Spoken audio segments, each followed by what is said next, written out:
But I really don't have any regrets. I really don't. I've lived exactly how I've wanted to.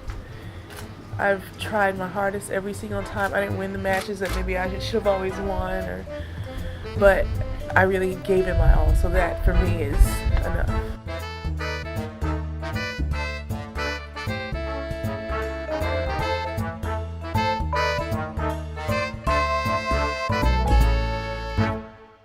Hello everybody, bienvenidos a la body surf.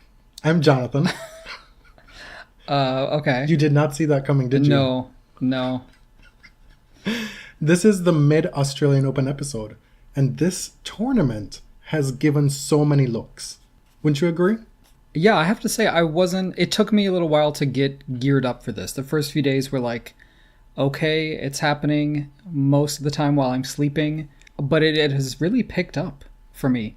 I was worried that the Andy Murray retirement announcement would really put a damper on the proceedings, but time marches on. In Grand Slam tennis especially, so many things happen during the first week that those day one news bits are almost hard to remember.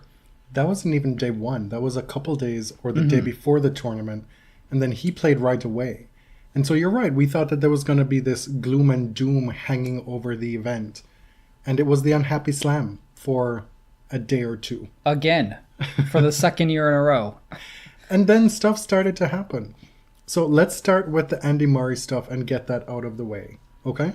So we talked about on the previous episode how Andy made it seem like this could be the last match that we would see him play. And it still may very well be the case. He played Roberto Bautista Agut in the first round, and he lost in 5 sets. But it went quite differently than a lot of people expected it to. He lost the first 2 sets, stormed back and was able to win set 3 and 4, and it was actually a match. It wasn't a swan song. It wasn't this hobbled old player sort of bowing out of the game quietly. He was there, and he could have won. Well, I don't think it was a storming back. And I also do think it was a hobbled player. But it wasn't like, okay, this guy's just going out to say his goodbyes. No. It wasn't that. After the match, they're interviewing him on court, and they have this little video vignette prepared with the big three, the other members of the big four. That's not Andy. Wishing him farewell and whatever, blah, blah, blah. And Andy's kind of like, well, damn, I'm not even sure if I'm done playing yet. This is a little bit premature. Like, I'm not dead yet. And so the 2 options that he told us regarding his hip and his future, he was either going to take the next few months off and then maybe play Wimbledon as his absolute final match, or he could go and have another more extensive, invasive hip surgery pretty soon after this event and then rehab for however long that takes and see what happens. Right. He's been speaking with Bob Bryan, who had this hip resurfacing surgery last year in August, was back practicing in December, says, still not at 100%, but he was able to get on court in December just to see how it felt. The pain is basically gone, but Bob conceded that for a singles player, it is possible that he would lose that first step, that explosiveness that is necessary to compete on Andy's level, since his game is predicated so much on fitness and speed and reaction. And for what it's worth, Bob and Mike Bryan are in the quarterfinals of the doubles. They've come back and picked up right where they left off. So Bob said he hasn't told Andy, yes, you should do this, but he's kind of spelled out, here's what it is. Here's what the surgery's like. This is what I feel now. Obviously, you can make whatever decision works for you. So in the coming weeks, Andy is expected to decide to get the surgery or to continue training to bow out at Wimbledon. And the way he's talking, it looks like he's leaning toward surgery. Well, not necessarily continue training, but or preserve himself. Right, with a goal at playing a few matches at Wimbledon. And the tea leaves that I'm reading, Bob Bryan is kind of saying, well, he thinks it's potentially possible. And from hearing Andy talk, even when he was having that tear-filled press conference before the tournament, even if he took the option to have the hip resurfacing, it seemed that even he had in the back of his mind that he would at least see where it is and try and give it a go if possible. Right. And so that, coupled with Andy's reaction on court after the match, gives the impression that Andy's holding out hope. That said, Judy Murray told us that he couldn't even fly the next day when he wanted to because he was in so much pain. Right. And that he could barely walk. So let's remember that at the core of this is a quality of life issue for Andy going forward. On to the tennis. Let's start with we're going to dive into like the matches and a lot of the upsets that have happened in the first week. But we'll do what's most fresh in our mind's eye, coming off of last night's massive win for Stefanos Tsitsipas over Roger Federer. There are so many cliches at the ready to describe this match and what it means going forward for tennis. I am going to dispense with those and just say Tsitsipas beat Federer in 4 sets, 4 entertaining sets, in which he finished 68 points at the net. Both players played a lot of serve and volley. He hit 20 aces. It was a performance that was composed and exciting. It was just not a huge shock to me. I thought that Tsitsipas could really pull this off, even though Federer had looked quite good through the tournament so far, especially on serve. That breakpoint bugaboo for Federer reared its ugly head again. 0 of 12 break points. That's just not going to cut it. And, you talk about these cliches. Chief among them, from what I've been seeing, is the comparisons in the actual game between these two. And I see that, but I also see a few differences in that Stefanos is very hyper on court. He's always moving. Yes. Not only is he always moving and fidgeting, he's always itching to move forward as well. Right. He cannot sit still on a tennis court, or stand still, I should say. And the actual playing of the shots, they're less compact and less clean than Federer's, especially on the backhand side. You see Tsitsipas hit a lot of these one-handed backhands and you're like, how is that ball going in? Because it sounds like a shank, it kind of looks like a shank, but he's got, in the end, a lot of topspin that's able to kind of push Federer back a little bit. Right. Federer is the 2-time defending champion of this event, but judging by the way he's played over the past few months, I'd say since Cincinnati, it's not like shock of the century, right? I expected him to get further. I wouldn't have been surprised at all to see him in the final here, but here we are. Is it a changing of the guard? No. I think that's lazy journalism. I think it's relying on cliches that are just tired. Federer, Nadal, and Djokovic have all lost to some next-gen players that could be considered, the next wave, the generation that's going to replace them. But they're still here. And guess what? Tsitsipas still has 3 more matches to win if he's to win this title. That is a huge ask. He'd have to get through giant killer Bautista Agut in the next round. We'll get to him later on. And then potentially the winner of Nadal, Tiafoe, and then having to deal with the other half of the draw, which has Nole, Raonic, all these other guys. Nishikori, possibly. So it's still a bit early. This was a huge stepping stone, nonetheless, for him. This kid obviously feels a lot of self-confidence, self-belief in his game, and it showed.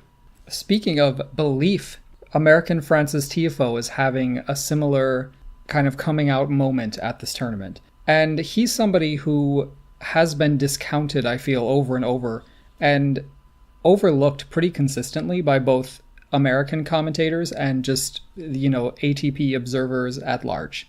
Let's be real here. When you're looking for the next gen of top talent, oftentimes you look to the guys that are aesthetically pleasing in their games. And Frances Tiafoe is not that. He has a weird game. Yeah. Weird game. I've seen people describe it as like DIY strokes. The forehand especially looks strange. You watch the take back of his forehand and you don't quite know how to process that before the ball is even struck. Like the ball is struck and you're still kind of focused on the take back.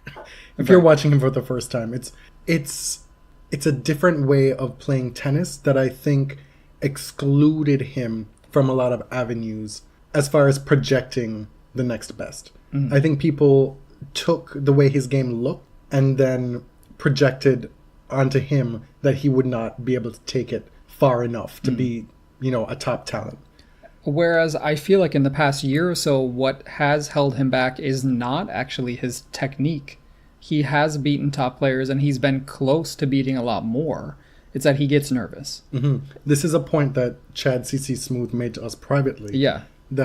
And Chad, we're going to say your thoughts here just for a little bit. Sorry about that. That, folks just kind of wrote him off as not being good enough without really paying attention to what was going on.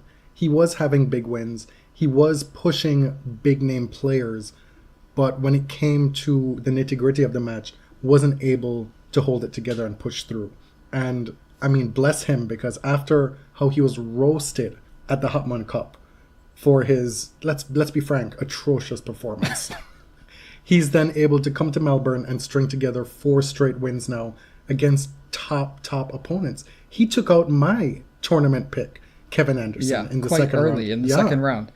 And you have to think that Frances did see a little of what people were saying after the Hotman Cup. It couldn't have escaped him.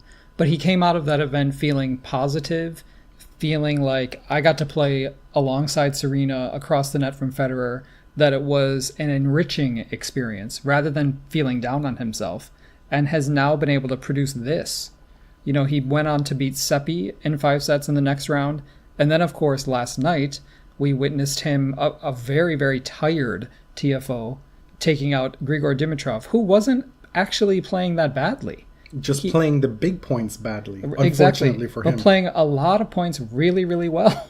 He won more points than Tiafoe, even though it was a 4-set match.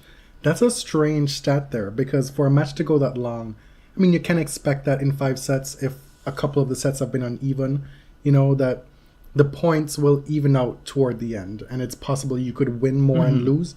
But I find that strange in a 4-set match, right, to have won more points than you've lost, even and especially given that none of the sets were blowouts. Frances looked wiped in the 3rd set. He saw the trainer a few times, was kind of pulling on his arm, and Grigor pulled out that 3rd set, and I definitely thought that Grigor's athleticism was going to take him through the win in 5 sets. I was really pleasantly surprised that Frances was able to do that with, as you said, kind of a second wind in the 4th set. Imagine Stephanie Graf having Grigor in her house for a full month over the holiday season, having to drag her ass down to Australia. She doesn't often travel to these events anymore, to be with Andre, who is in Grigor's box as his coach, and have a 4th round exit like this. I'm just saying, spare a thought for Stephanie. You know that late in the 4th set, she gathered up her purse and she hightailed it out of there. She did not wait till the end of that match. Well, we don't even know if she was there. Do you know if she was there? I wasn't paying attention. I assume she's probably over the Pacific somewhere as we speak. The parallel that I want to draw here, and it's an uplifting parallel, is to Tennis Sandgren. Because last year, he was the American male player who was making it to the quarterfinals. And he was the one who was like, oh my God, we've got this guy, this American guy, we can finally go behind. And then he was exposed, right? We saw that in real time. This time around, we have an actual feel-good story. Right, and observe how a player can just exist and not be canceled if they're not problematic. He didn't just win a few matches and then people went and took him down. Because, to our knowledge, there ain't nothing to take down. Right. He's out here being supportive of women's tennis, supportive of black women, not talking out his ass. Like, you can be unproblematic and burgeoning. It's possible. Right. Some haters are a little upset about his LeBron-inspired celebrations and taking off his shirt and pounding his biceps and stuff. And man, like, black people having fun, it consistently gets people upset. A quick note on Tennis Sandgren. He gained some points after winning in the first week of the tournament, his first ATP title. And then he lost even more points this week. So, it'll keep him around longer. So you almost jinxed it, right? Because you predicted that he would become irrelevant and then won a title about 3 seconds after you said that. But Mr. Nishioka, and we remember his name, he did the business. We mentioned this in the first episode, Remember My Name. He did what had to be done. we have American women doing extremely well at this tournament as well. That's another one of the big stories from the first week. 5 American women made the 4th round. Serena, of course. Madison Keys. Sloane Stephens. And then we have Danielle Collins. Wild story. We'll get to that. Uh-huh. And also Amanda Anisimova, who, I mean, we know that she's somebody to watch as a future big-time player. But her performance in taking out Aryna Sabalenka was, not to be cliche, because we hear people say this when it's not necessarily warranted, we were both with our jaws on the floor watching that match. So, American woman, big up to y'all. And there's also Sonia Kenin, who made the 2nd round and gave Simona Halep such a hard time. You watch Sonia play that match and you're like, well, like there are riches coming up the pipeline for the American woman. Absolutely. Because 5 U.S. women in the round of 16 is not news at all. What's news is that we have a few new names in Collins and Anisimova. Kenin took it to Halep. Sasha Vikri made the 2nd round. There are many, many American women waiting in the wings. And this is even without Venus in the round of 16. Venus made the 3rd round and lost to Simona Halep. She started off against Buzarnescu, was a game away from losing. Buzarnescu served for the match at 5-3, and then Venus kind of sped away with the match after that. Found something that was missing. And then in her 2nd match, she played Alizé Cornet, which had all the makings of madness surrounding it. And we got a few moments. Venus won the 1st set in that one, lost the 2nd, and then bageled her in the 3rd set. You get the sense that Venus relishes beating Alizé. Somebody pointed out on Twitter that a few years back, Cornet had beaten Serena and said, well, something to the effect of, I'm looking forward to playing her, but I've already beaten the better sister or something like that. And then, of course, Venus went and whooped her ass the next round. And according to the caption, made her cry. Well, I don't know all about that. I'm not wading into those waters. Before we continue, a quick word about Venus and her game. Again, positive signs, positive sets in there amongst the 8 that she played. It was always going to be a tough ask for her to beat Simona Halep. Right? We knew this. At this point, there's just, for a player like Simona, not a whole lot that Venus can do to trouble her. And for me, it starts with the serve. And I wasn't able to fully pinpoint this until I was listening to that match with Casey Dell'Acqua and another guy calling it. And while I had been wondering why it is that Venus's serve isn't as effective as it should be, this is for me as somebody who is not technically inclined as far as tennis analysis. Like, we know this. If you've been listening to the show, you know that technical analysis is not our bag, right? And it was explained to us that she could possibly help herself by moving a little bit closer to the tee before she served. Because in effect, she's really cutting down, she's losing a few inches of the box where her ball could go, and it makes her serve predictable. Even when she's hitting big booming aces, a couple of times she hit a big serve out to Simona's forehand, but it was right in her wheelhouse. And so when you're with somebody who's still able, we saw her hit serves over 120 miles an hour at this tournament, she still got a lot of pop on her serve in her game. It then becomes a point of managing that power and making it more effective. And I think it starts with the serve with her. In that sense, the issue was that her serves down the tee were not close enough to the center line. So on the deuce side, especially, you're serving right into Simona's backhand. Simona's returns were consistently very, very deep, keeping Venus in the back of the court. And if Venus is back there, I don't know that there's a whole lot that she's going to do with Simona on the baseline. At least not enough to win. To stay with her, but not enough to overtake her. She created opportunities on Simona's serve. And we know this, that Venus is always going to have opportunities in matches. But when you're playing somebody like Simona, who's such a great returner and is able to hang with anything you throw at her on the baseline, then it builds so much pressure on your own serve. And Venus, unfortunately, while I still think she played fairly well in this match, the net effect of that is that her game didn't really trouble Simona like it needed to for her to win. And you could see, like, Simona's body language is very out in the open when she's playing matches. And you saw her throughout that entire match not being bothered on court. And if she were, she'd let you know. Right. That said, still taking positives from this tournament and Auckland for Venus. Still eager, still looking good in a lot of parts. Hopefully she can get some more matches. And my goal for her, I mean, to stay healthy, sure. But I would love to see title number 50 at some point this year. I know you've been wanting to debut this hashtag that you coined the other day. I did. I really hope it takes off. If we ever get into merchandising, this will be a t-shirt, a hoodie. So on the subject of young players breaking out in droves in this tournament, Anisimova, Tiafoe, Kenin, Alexei Popirin from Australia. Collins, even though she's not super as young. Yeah. But there have been a notable number of breakouts. Well, the ATP has Next Gen. That's their branding, their hashtag or whatever. And after the Anisimova match where she beat Sabalenka, I was thinking that, wow, you have all these established Grand Slam winners out here who are still trying to add to their tallies, yet at every tournament, it seems, there's another young player hatching. And so the hashtag is HatchingandSnatching.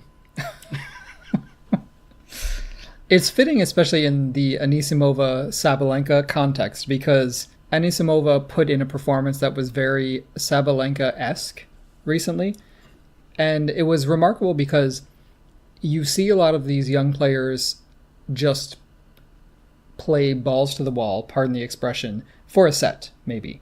Just overpower their opponent, like Camila Giorgi does a lot. And we've talked about she's become able to string sets together better. But it was very unexpected to me that Anisimova would continue that level through both sets. That nerves did not enter the equation at all for her. But that's the snatching part. She did what Sabalenka is supposed to do. She snatched the wig of the wig snatcher.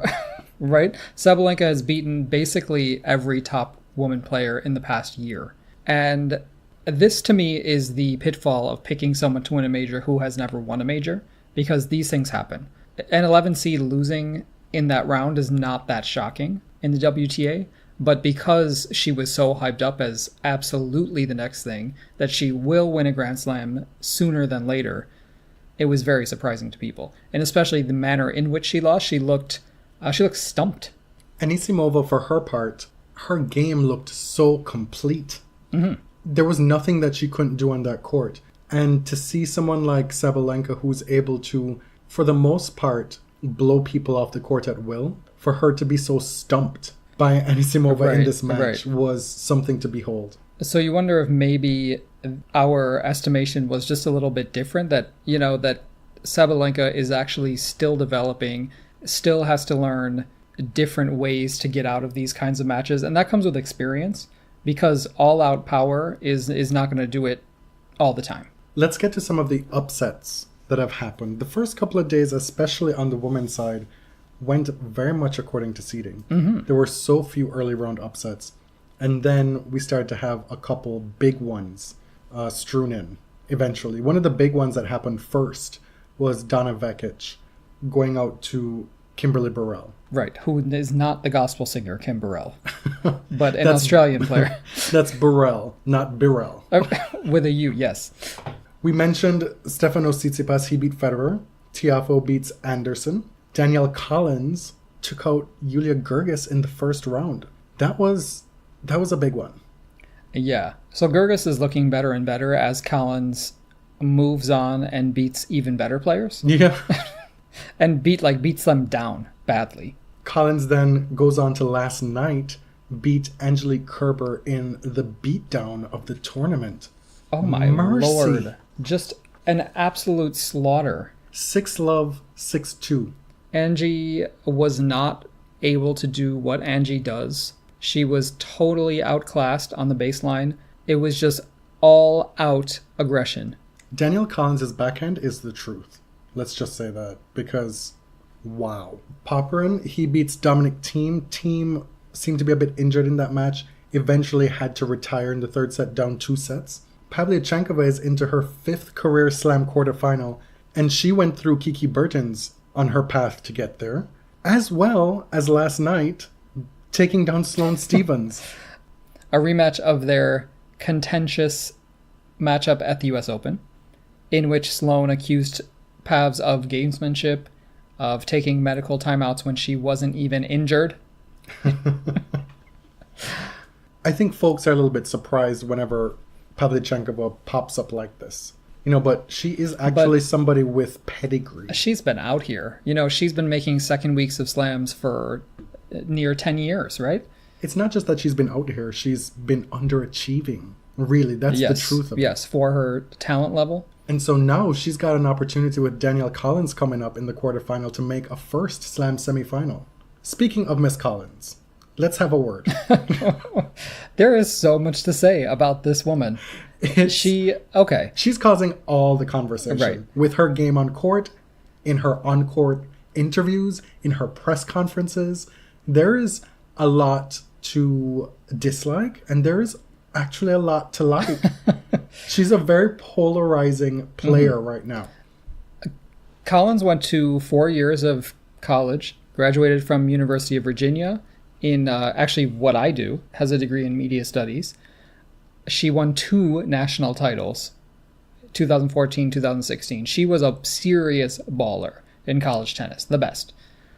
She gets to WTA, has some shocking wins, like beating Venus last year. It was in Miami, right? She beat Venus in the Miami quarterfinals last year, made it to the semifinals. She had a good Indian Wells Miami stretch, I think. Right. I mean, she bossed Venus, and I remember being mad and just thinking like, oh wow, like this girl just goated while she was playing Venus. And it turns out it's clearly not an isolated incident. Mm-hmm. What are you trying to say? I'm trying to say it seems like more than lightning in a bottle here. Okay. The woman clearly knows how to compete. She has an abundance of self-belief. That much is her for cup, sure. During this tournament, her cup runneth over. I mean, she said the first thing she said in her on-court interview is, I had never won a Grand Slam match before this, and I think I'm going to keep going. I think she said, y'all better get used to it, because I'm going to be winning more. Right. But watching the way that she beat Kerber, I'm thinking like, okay, so who's going to beat her? Show me. Like, someone's got to show me that they can stop her, or she's got to have an off day. Tennis is a game of matchups. Mm-hmm. She lost 8 games or 9 games to Sasha Vicker in the second round. So like things change from day to day. Right. She is partially coached by Pat Harrison, father of Ryan and Christian. Mm-hmm. Do with that what you will. Yeah. We knew that from press that had been done about her with her runs that she made last spring. And we got confirmation that they're still working together because she shouted out her coaching team on court after winning last night and said, to the 2 guys in her box and then Pat at home. So we know Pat's still around. We don't know if there's stuff to be extrapolated further with that because her connection to him is through the IMG Academy. Collins is rep by IMG and Harrison is a coach for the IMG Academy. So whether it becomes a more personal relationship beyond that, who knows? But interestingly, on tennis Twitter while this was happening, a lot of folks are saying, like, we need to know, is this a MAGA person or not? Because she's giving me serious MAGA vibes. Right. She's giving me Colleen vibes. And there's a parallel to be made there with her and Van der Wey's run to the semifinals in 2017. Mm-hmm. And then, you begin to learn more about the connection with the Harrisons or whatever. Who knows? This is something to keep an eye on. I don't think we can make definitive judgments just yet. Right. I think out of context, her sort of jockish and competitive, what she calls feisty attitude is not something that's immediately offensive to me. Mm-hmm. I think that she gets motivation from that. It shows that she really, really wants to be here. She wants to win. And I think generally that's a good thing. This is a competitive sport. Of course, people are annoyed because in context, certain people are not given the leeway to be that way. Mm-hmm. Right? To act that way. And there's also the jarring bits where you drop shot Kerber, you're already up 6-love, 2-all or whatever, and then you scream in her face. I mean, because Kerber has to run toward the net to, not retrieve this drop shot, and Collins screams, come on, like right in her face. I think Pam Shriver said that it could be her middle name.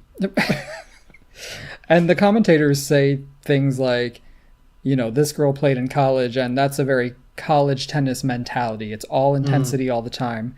Mary Jo Fernandez dropped in, she can be obnoxious at times. I was like, oh, wow. Oh, whoa. Because you don't often hear American commentators criticize U.S. players like that. Mm-hmm. Which leads me especially to believe, white ones. Well, it also leads me to believe that she's a little bit isolated from the tennis establishment. Right. That's what that says to me. Mm-hmm. And there's stuff behind the scenes that we don't know about. Because you've got a white girl here, a white woman here who is having the time of her life. And for the American media to not be just dropping dead over her. You're like, what's going on? It raises here? a little bit of a red flag for me. Mm-hmm. So let's keep an eye out on that. I will say that she seems a little bit crazy. Jonathan. That's very bad. That's not nice. That's very bad. But you watch her press conferences and she will just start cracking herself up in a fit of laughter that just escalates into this crescendo. That's just like, is this October 31st? Like, I don't understand what's going on. I watched one of those clips like 15 times and just really had a ball. Yeah, it's funny. So like there are layers here. We'll see the way this shakes out. That's all I'm going to say. So Serena Williams, we haven't really mentioned her yet. She's been looking tough in the first three rounds. She lost only 9 games so far. She's had a positive ratio of winners and errors in each match, isolated. Comfortably. Yeah. Bouchard was expected to be a bit of a test early on. Jeannie has been playing better. I know people push back at that, but she has been playing better than she has in a long time. She won a doubles title, only her second title at tour level on either singles and doubles. And she seems confident. And Serena was able to pretty much deal with that. Listen, 2-2. Of the 3 matches that she's played against Tatiana Maria, Jeannie Bouchard, and then in the third round against Yastremska, Bouchard was the one who gave her the biggest test. Easily. And I maintain that the scoreline 6-2, 6-2 does not really do justice to the effort that Jeannie put forward. And maybe this is a bit self-serving because I said that Bouchard was going to have a breakout season, a comeback season.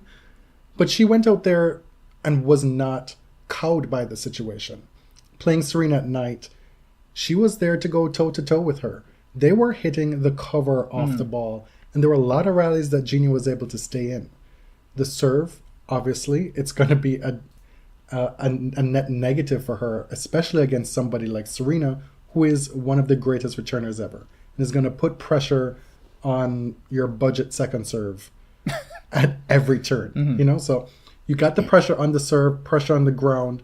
She was being pegged back the entire match and still, I think, gave a good account of herself. That's all I'm going to say. I mean, Jeannie has been here before. She's played late in majors. She's played every top player out there. She beat Serena in Hopman Cup. I mean, it's not a real tournament, but she has faced Serena before in a competitive environment. Yastremska is someone who is very young, who doesn't have that Grand Slam experience. I was a little bit, I'm always nervous before Serena matches. I was thinking Yastremska is somebody who could go on a tear like she did in the fall, winning a tournament. I can't remember which one now. But she has a lot of power. But Serena is not typically troubled by power. No. It's when there's a little bit more nuance in the game to be able to mix the power with spins and angles. That's when stuff can get a little bit trickier for her. And so that leads us to her 4th round match where it could get tricky for her with Simona Halep. Right, of course. So that is tonight. It may have already happened by the time this reaches you. I have no prediction whatsoever. This is such a wild card match to me. Either one winning wouldn't be surprising. Serena leads the head-to-head 8-1, I think. The one loss coming to Simona at the World Tour Finals in straight sets. A few days later, Serena beat her very, very easily. So in the past, the matchup is not something that's been tricky for Serena. Post coming back from having Olympia, I think Serena is still not at optimum speed. I think she's in really good shape, but she is not as quick as she once was. And also, she's 37, so that's that. That could just be the state of her affairs going forward. And she's still a formidable force. where she's also playing Simona for the first time as Grand Slam champion and long time at this point, world number one on the WTA tour. So Simona has a lot more heft to her personality and persona as a WTA kingpin. Yes. Right now. Versus the last time that she played Serena. So this is a different dynamic to bring to this match. Simona, it seemed like she might have been carrying an injury in her second round match. She was strapped in her third round match against Venus. Didn't really show any effects of that. So I assume that both women will bring, close to 100% fitness to this match. And it should be a crackerjack, really. Let's get into this draw. What is left?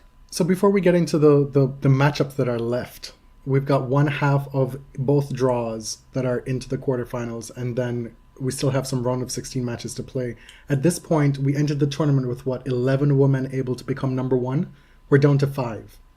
And so Which is still a pretty big number. It is. The 5 that are left: Simona, Petra, Naomi, Svitolina, and Pliskova. If you had to put money on it at this point, Petra Kvitova could become world number one for the first time in her career, which is kind of crazy. It seems overdue. With the relative ease of her draw compared to the top half, I think Petra is the most likely, in my opinion. That said, that's exactly the type of scenario that will cause her downfall when, more eyes are on her and she's expected to do better. Well, listen, I picked Petra to go out in the first round because of her recent performance in majors. We'll see how that shakes out. What are some of the matches that you're looking forward to in this second week? Well, Osaka Sevastova is tonight. I think it's at 7 Eastern, so this will be moot by then. I'm really looking forward to that.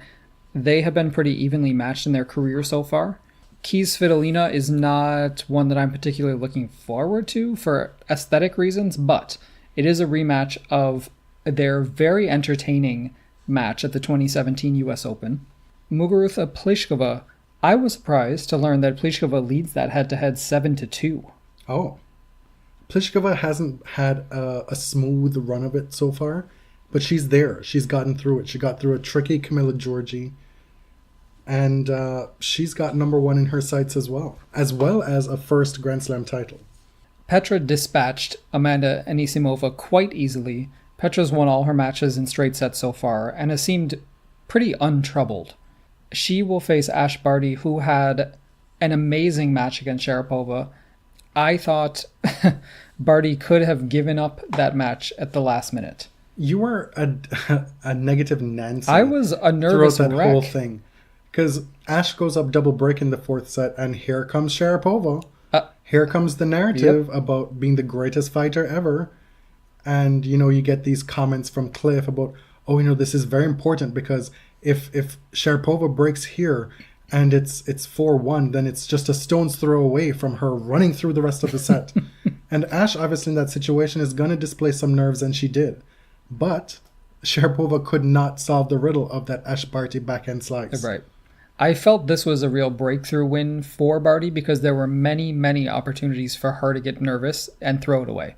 Because Sharapova would have snatched it if given the opportunity. How Sharapova went from playing lights out in the first set to whatever happened up until midway in the third set was astonishing. To start the second set, it was an utter collapse by Sharapova. But late in third, Ash found a way. She played a good enough service game, hit an ace, service winner, bam, it was over. Relatively undramatic at the very end. And so she'll get a rematch of the Sydney final with Petra Kvitova. What's different for me about Ash Barty right now is the obvious belief that she's showing on court. We thought last year when she played Naomi Osaka early in this tournament that this was going to be a showcase for the future of women's tennis. And Ash, up until winning Zhuhai, I think at the end of the year, kind of had spurts throughout the rest of the season, but she hadn't really announced herself as a would-be top player. I think we're at that moment. She's at the cusp. And man, if she were able to get through Kvitova, presumably on Rod Laver, in front of the Vegemite army, on home soil, this would be a huge win for her. amazing, especially since Petra leads their head-to-head 3-0, has beaten her on 3 different surfaces. What else on the women's side are you looking forward to? Well, the only other one we didn't mention was Pavlyuchenkova Collins is the other quarterfinal. These are just tip-top matchups on the women's side. A lot of the top seeds are still there. We have Grand Slam champions facing off. It's a real win for this tournament, I think. On the men's side, RBA has had a hell of a start to the season. Can we talk about that? Let's, because RBA has not lost a match in 2019. In his first tournament, beating world number 1 Djokovic, Stan Wawrinka. This tournament, talk about like a range of emotions and athletic challenges, right? Andy Murray, John Millman, and then has to face down the number 10 seed in the third round, Karen Khachanov, who is coming in hot from last year, and then takes out the number 6 seed, Marin Cilic, yesterday. Big upset. I think whenever you see Cilic and Federer in the same quarter, that's the one that folks are looking forward to at this point. Roberto, that win against Millman said a lot for his resolve. Coming off the win against Murray and having to deal with the emotions, him being the one, right? Having that big win to start the year, and then first off you have to deal with the Murray saga, the retirement Murray saga, and being the one to potentially put him into retirement.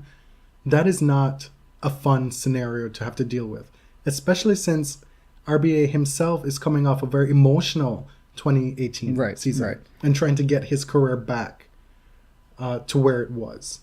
3 of his 4 matches so far have gone 5 sets. This guy is in tremendous shape. He'll face Stefanos Tsitsipas in the quarterfinals. The two have never played. Stefanos has had a relatively short career on the ATP, hasn't played that many matches. So I will be curious. I think that RBA could see this through. This is where a lot of the younger players might have a little bit of difficulty going forward. And I want to, in this instance, pinpoint the Nadal-Tiafoe match. Because on the face of it, Tiafoe could give Nadal fits. Truly. Mm-hmm. He has lots of weapons, big power. But I always come back to when someone's playing someone like Nadal for the first time and has to feel what his ball feels like on the opposite side of the net. That's something that takes a lot of getting used to. And you just can't really afford to spot Nadal a set and a break, like Berdick did. And he's had oodles of experience against Nadal. Maybe too much, actually. Yeah, so on the bottom half, you have 2 matchups where the players have never met before. On the top half, we're still in the round of 16. Djokovic, Medvedev. Medvedev is certainly not cowed by this situation, says that he can be the one to take out Djokovic. And I think if you are in this position, you should be talking like that. He's also talking stuff like he doesn't think that Djokovic is playing like he used to, kind of stuff, which is... I think the way he used to is a little bit cruel. Djokovic is not at 100% right now, but we know that Djokovic at 80% can beat everybody. Medvedev is clearly comfortable with being the villain of the ATP. Right. And if he wants to take that role, you put up or you shut up. That's the position he's in right now. Yeah. A kind of a low-key matchup here. Carreño Busta against Nishikori. Nishikori has played 2 5-set matches. His first 2 matches went 5 sets. Kind of unnecessarily, to be frank. Yes, that is true. I saw Carreño Busta and I wrote, oh, really? I kind of forgot that he was still around. He beat Fabio Fognini in the 3rd round. Maybe the biggest matchup left in the men's draw, Alex Zverev against Milos Raonic. Raonic and RBA have both, to my mind, have had the toughest draws so far. Yeah. Raonic got through Kyrgios, and then in his second match, he took out Wawrinka. And he's playing well. But Milos's talent and ability has never been in question. It's about whether or not he's healthy enough. And it seems like he's put a few numbers into the Milos calculator and come out with some logarithms to steer him back on course for this event. And I would not be surprised to see him come out of that half at this point, given the way that he's played. Because to get to this point, he's beaten top opponents and not had to spend that much time on court, which is huge for him. Right. And he also, let's not discount, has had great results in Australia before. Borna Coric will face Luka Pui in another battle of the babes. He also faced off against Fucsovics, which was a little anticlimactic because Fucovic's kit was so ugly. I don't mean to be flippant. These are grown men at the top of their craft, and we need to respect it, Jonathan. Don't objectify them. Oh my God. Men have been objectified enough. I mean, you should have seen the way he stormed upstairs after the first changeover, disgusted by the fit of Coric's kit and the hideous colors of Fucovic's. It was disappointing. Are we prepared to make any predictions? No. None? No. Our predictions on the last episode were so hideously wrong. I'm not doing that again. Listen, I said that Pui was going to have a terrible year. And look, he's in the round of 16. I clearly discounted the fact that he now has Amelie Mauresmo in his camp. Right. And I was short-sighted and a buffoon. So moving on. We're going to do a whole bunch of et ceteras to finish the show. The first one being Rafa Nadal's new serve and how good he's been playing through 4 rounds. Yeah. The Berdych match especially was the real kicker to me because you and I both expected that to be extremely tough because of Berdych's form coming in. They have a long history. Rafa has owned him for the most part, but does have 4 losses over 23 matches going into last night. The 3 losses at the start of their rivalry was, I think Berdych was 3-1 after their first 4 matches. Mm-hmm. And then the only loss in the last, 14 years or so is the one at the Australian Open. Right, was during a severe slump in Nadal's career. That said, Berdych is coming back from an extended break and was clearly in top form, having made the final in Doha and then taken out Cal Edmund easily in the first round. He was on a run. Mm-hmm. And so it seemed that potentially there was trouble on the horizon. Not to be. Bagel first set, 6-1 second set. He was able to find his game a bit in the third set, took it to a tiebreak, and then Rafa won. Right. Tomas just looked dumbfounded throughout most of the match. Rafa serve. I know that there are small differences, but I'm having trouble identifying them, to be honest. Rafa does not want to talk about it anymore. He does not. After his match, Jim Courier tried to get him to show us on court what the differences were, and he was like, no. I punched out about 30 seconds ago. He's like, I'm not going to embarrass myself like that on court.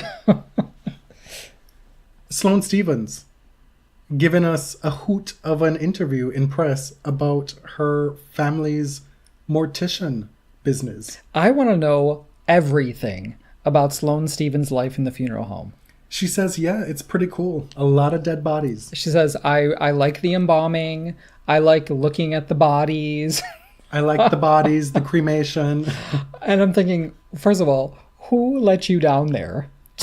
Did you actually embalm somebody? Don't you need a license for that? That's the first thing that came to my mind. Yes, a family business, everybody's got to pitch in. Is there going to be an investigation now? Is my question. I just like when Sloane lets her guard down and lets us see the human side of Sloane. She can be so guarded with the press. Which is her want and her right. I'm not going to hold it against her at this point. But Sloane has a great personality, and she buttons it up a lot. Serena's romper, her emerald green romper. When she took off her warm-up jacket during that first match, the crowd erupted. People were pumped. I mean, I saw it for the first time. I was like, oh my God. It wasn't a parade of booze? Right. The Aussie bros on Twitter told us that Serena was going to be booed hardcore when she comes to the Australian Open because of what happened at the US Open. It wasn't the case. The Aussie crowd was pumped to see her. That romper is a look. She continues to give you bold as fuck fashion choices. She continues to give you body. Yes. It seems to be a mission for her, along with, having practical purposes as far as blood circulation and whatever. Because she is wearing like fishnet compression garments. Which she says she may have to wear for the rest of her career. There's a practical component to her kits. But there's also what seems to be a concerted effort to showcase what she's got. And she was asked about that if she was trying to make a statement about confidence in her body. And she said, we designed this months and months ago with Nike. It is what it is. This is what I wanted to wear. So she's not somebody who's going to put those thoughts into words very often. She kind of lets her body of work speak for itself. And her body speak for itself. Right. I mean, to say that she didn't make a specific decision to showcase for this particular outfit, to me, I read that more as well. This is just who I am. Right. You know, it's not specific for this time. It's specific for every time, you know? Right. And as always, it's a polarizing outfit. There are a lot of folks who did not like it. And that's fine. You don't got to like it. The green color is gorgeous. It's gorgeous. It is such a beautiful color. Like, as long as stuff's not like spilling out and being obscene, like what's the big deal? Like, I don't understand. Right. Just because y'all couldn't wear it, that's all I'm gonna say. Nothing further. I certainly couldn't wear it. You really like this Nike black and white kit that Garcia, Sabalenka, Keys, a bunch of them have iterations of the same Nike kit. Well, there's certain folks for which it works better than others, as is the case universally. Right. But I'm coming from the perspective of, you know, how much I love a classic black and white kit, and Nike's accentuated with pops of color here. Like, I am living for it. There's certain iterations that are terrible. Sloane Stephens was not good. But her outfit was not good. But there were good bits. There were. Right? The colors were but it lovely. Didn't fit. No, I didn't like it. I'm not going to make excuses here, but we're not criticizing anyone's body. No. Or the way that they wear clothes. I just thought the top was basic. I actually thought the top, the colors were beautiful. Yeah, colors I love. I'm talking about like the cut of the top. Yeah, and Simona is wearing a similar one. Bouchard had another Nike top that was a little bit different, but all of them have this this sort of, what do they call it, like gathered bottom that you could like tie up. You know, like the scrunchy look. That's the like when we were in elementary school, girls would like wrap up the side of their t-shirt with a scrunchie. Yeah, that's the crew neck crop top one. Yeah. That Svitolina and Bouchard were wearing. That one is my least favorite of the Right. lot. So depending on how you wear it, it can look very ill-fitting and bunchy at the waistline. Now Bouchard, she wears her kind of like a Catholic schoolgirl walking back home, who's going to put it back to normal before her mom sees it. She just left the Baby One More Time video set. Yeah, exactly. Grigor Dimitrov looked great in his. Classic, yeah. beautiful. Like, that's the way that kit works best. Vika looked great in hers. You know, like there's a lot for me to like about that. Even the Adidas stuff, I thought that Muguruza looks good. It's kind of like simple and kind of tie-dye in the look of it, but I liked it. It worked. I guess simple works better for me. There are a lot more like jewel tones versus neon. Neon is usually the look at the Australian. Can we talk about Rafa's sleeveless top? Finally, they've done it right. After all these years, they tried it at last year's Australian Open, and the colors were just not good. The colors were the least no, of it. It was the fit. Very pale pink. It was just ugly. No, man. It was like the thin shoulder straps. The armholes were so wide. Like, it looked like you were wearing a loose tank top to the beach. Yeah. That's not athletic gear. Like, you have, for all intents and purposes, an athlete with the best biceps that there have ever been. And you find a way to drown them in this hideous sleeveless top. Yeah. Now they've found the perfect way to frame it. And Rafa wears sleeveless in practice all the time. Yeah. And it looks good. In this year, 2019, men are wearing things that are more tailored, shorter, tighter. This is the way it needed to be. So kudos, finally. On a more somber note, I just said how Vika looked great in her outfit. She was unable to win her first round match, was up a set and a break, eventually losing. She gave a shocker of a press conference. It was really upsetting. Like, it was just genuinely difficult to watch. She said the word struggle so many times. But you observe a woman who is at a place in her life and her game that she's not happy with. And she seems a bit like, I don't know what to do next. Like, things are working in practice. They're not working in matches. Obviously, there are serious things going on in her personal life, the half of which haven't been told. And she said a few times, I don't want you to think this is the worst thing in the world. Like I've been through hard things before. I'm going to get through this, but right now where we're at the moment, it's tough. And that sort of emotional honesty can be shocking because you don't often get it in press conferences. For a while, she was fighting for her tennis career, as well as custody of her son, right? She was trying to have that outlet, that release. And tennis, I imagine, was supposed to be the balancing part of this. Right. You know, to be the thing that was going to offset all the personal turmoil and make life more bearable. And where she's at now, it seems, is the struggle is also real on the tennis court, and that must make it doubly dispiriting for her. And you can't watch that and not just be gutted for Vika. It was, I mean, with the Andy press conference and then Vika's press conference very early on, it like we said, it set the tone for what we thought was going to be a very moribund Australian Open. One of the big picture issues from the first week, we had hoped that the coaching thing, the Serena thing, the US Open thing was going to be put by the wayside. Clearly not going to happen. We knew it wouldn't. Yes, we knew that. But it's taken a bit of a different turn than we expected in the first week, because this coaching thing is not going away. And the reason it's not going away is folks out here on social media are detectives. They're watching all these matches and are there at the ready to point out all the ways in which these double standards exist. And it's able to frame the US Open incident in a different light, in a more full, broader light, shall we say. When there's one side of an argument that's framing this as these are the rules brought down from the mountain by Moses and all tennis players need to follow them.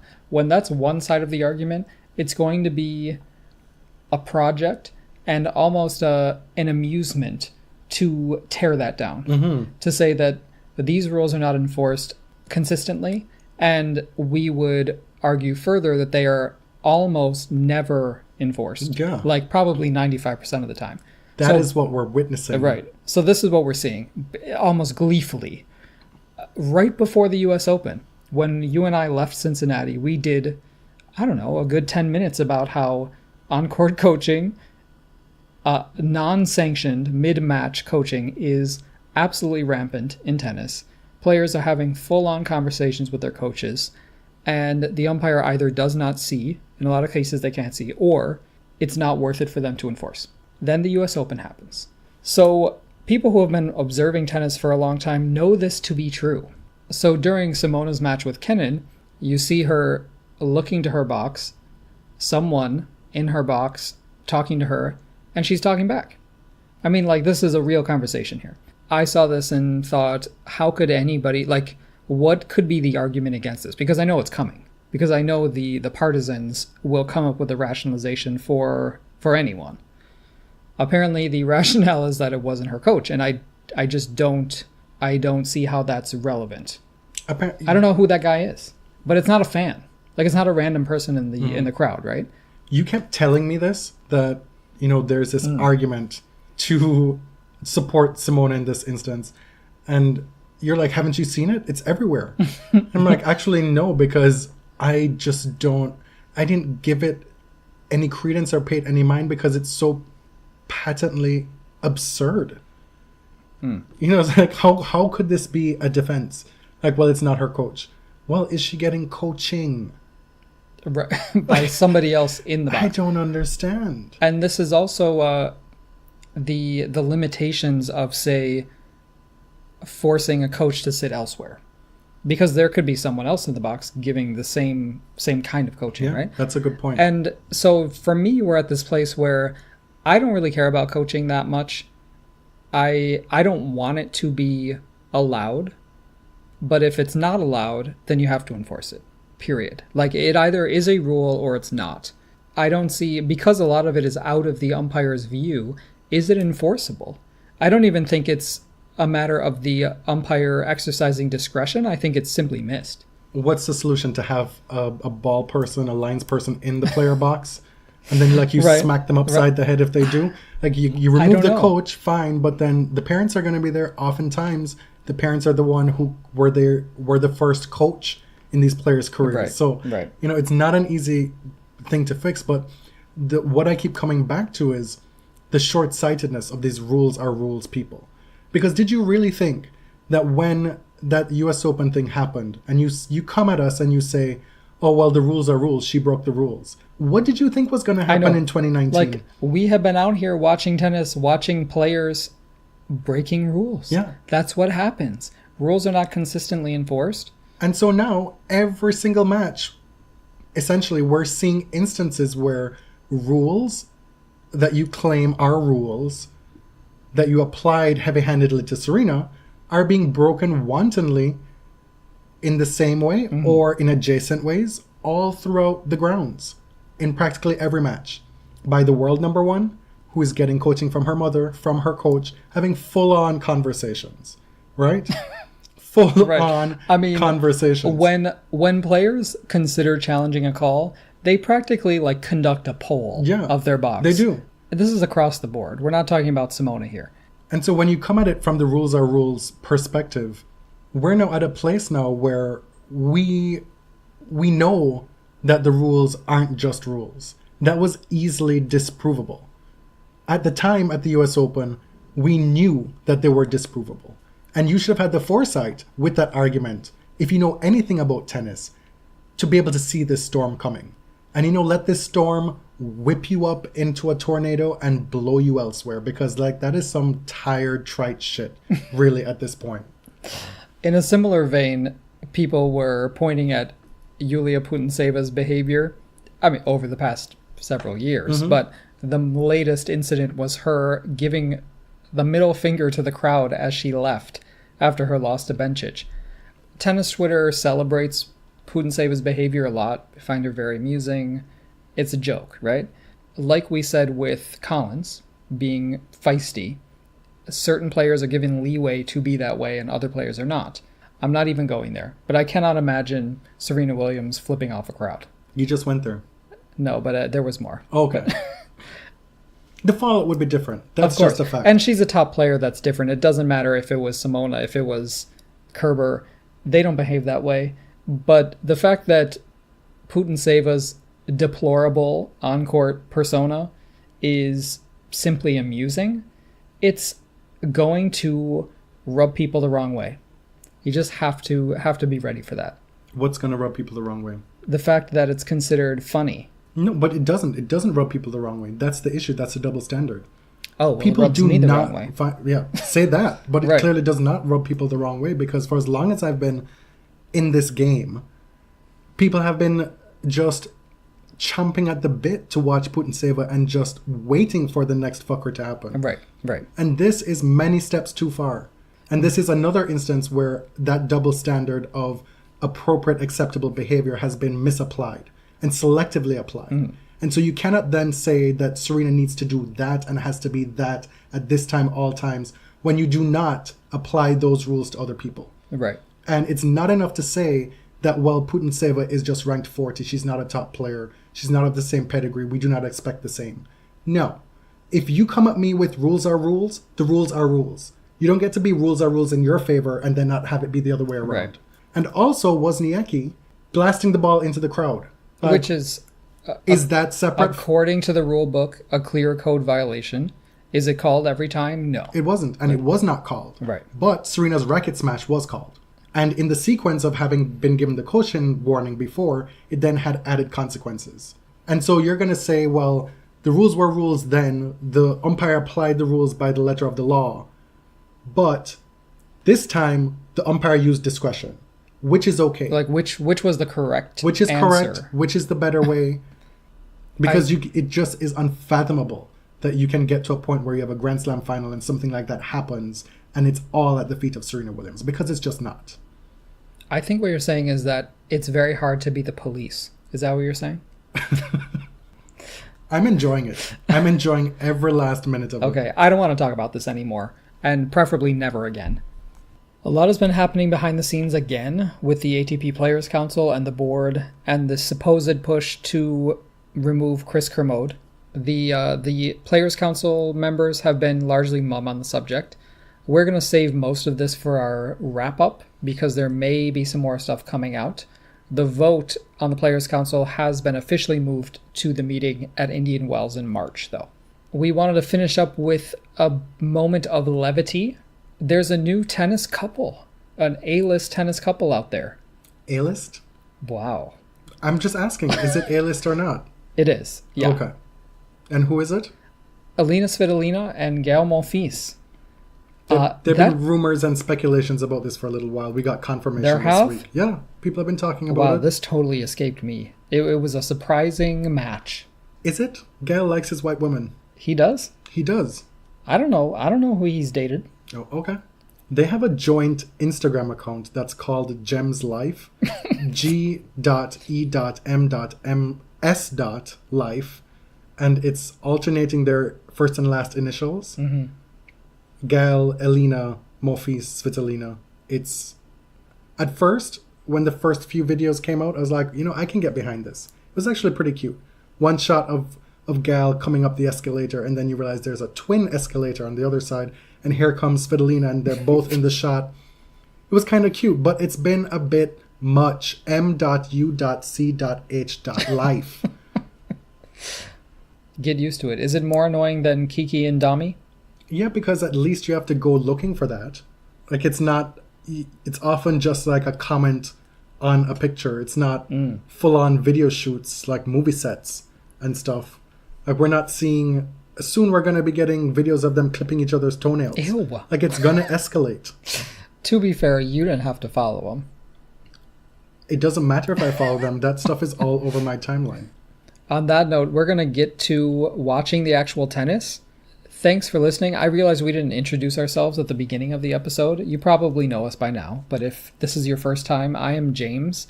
You can find me on Twitter at ElliotJMR. That is Jonathan. That. I'm a that now. We also want to give a shout out to Coluis, Coluis, on who gave us an iTunes review and ended it by saying, "Keep it up and mention me on the podcast or else." Oh, so I'm scared of you. Since we are scared of the what else, we will say thank you, sir or madame, for the kind words, and I hope you're having a much warmer time, which you are in Puerto Rico than we are right now, because it's frigid. It is 5 degrees Fahrenheit. I don't know what that is in Celsius, but it's really cold. Thanks for listening. Till next time. Thank you. Thank you very much.